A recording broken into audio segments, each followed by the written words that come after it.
চলো আমি কাজ টাজগুলো কমপ্লিট করে নিয়ে আসছি তোমাদের সামনে, তোমরা পুরো ব্লগটা দেখতে থাকো।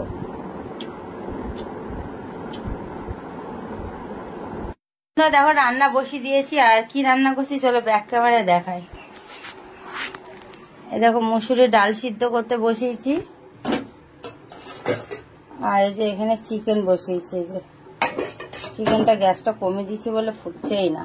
চিকেনে এই যে এখন গরম মশলা দিয়ে আর একটু ঢেকে দিয়েছি। এই যে শুধু চিকেন আর ডাল সিদ্ধটা আমার জন্য, যেহেতু আমি আবার ডায়েট শুরু করে দিয়েছি তো ভাত মাত আমি বেশি খাবো না, তার জন্য ডাল সিদ্ধ করে নিয়েছি। সকালে আমি ওটস খেয়েছি, আর এখন দুপুরে ভাত মাতগুলো বেশি না, অল্প পরিমাণে ভাত নিয়ে আর একটু চিকেন গ্রেভি খাবো না, আর এই আর কি খাওয়া দাওয়া হবে। তো চলো আমি মানে এত গরম না কি বলবো, কথা বলতে গিয়ে গরম যেন হাঁপিয়ে যাচ্ছে। তো চলো আসছি, রান্না বান্না কমপ্লিট করে নি, দিয়ে আবার এসে তোমাদের সামনে অনেক গল্প করবো, ঠিক আছে? গরমে পুরো হাঁপাচ্ছি দেখো।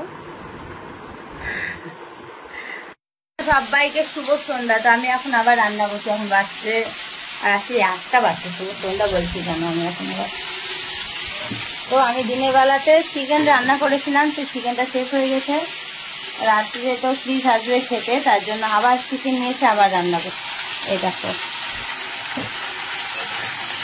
চিকেনটা আগে আমি না তেলে একটুখানি এরকম একটু ভাজা ভাজা করে নিই, কেন বলো তো, তাহলে চিকেনের আঁচটা যে গন্ধটা থাকে একটা, সেটা আর কি লাগে না। আমি এরকম করে রান্না করি। আর আমরা গরম জল করতে দিয়েছি, ফ্লাস্কে রাখবো। আর এইটা দিনের বেলাকে তরকারি আছে, এইটা ঝোল ফুটার সময়তে দিয়ে দেবো, একসাথে হয়ে যাবে। তার জন্য এটা আর আলু দিলাম না, এখানে মশলা করে রেখেছি। দিনের বেলাতে তো দেখাতে পারিনি তোমাদের, দিনের বেলায় চিকেন রান্নাটা আমি শেয়ার করতে পারিনি, তাই জন্য তোমাদেরকে এখন দেখিয়ে দিলাম যে এখন করছি আমি। এখানে রান্না বান্নাগুলো করি, আর গরমে কি অবস্থা, রান্না করে গাটাগুলো ধোবো, পুরো ঘেমে অবস্থা খারাপ হয়ে গেছে আমার। রান্নাটা কমপ্লিট করে নিই, করে নেওয়ার পরে তোমাদের সামনে আবার আসছি আমি।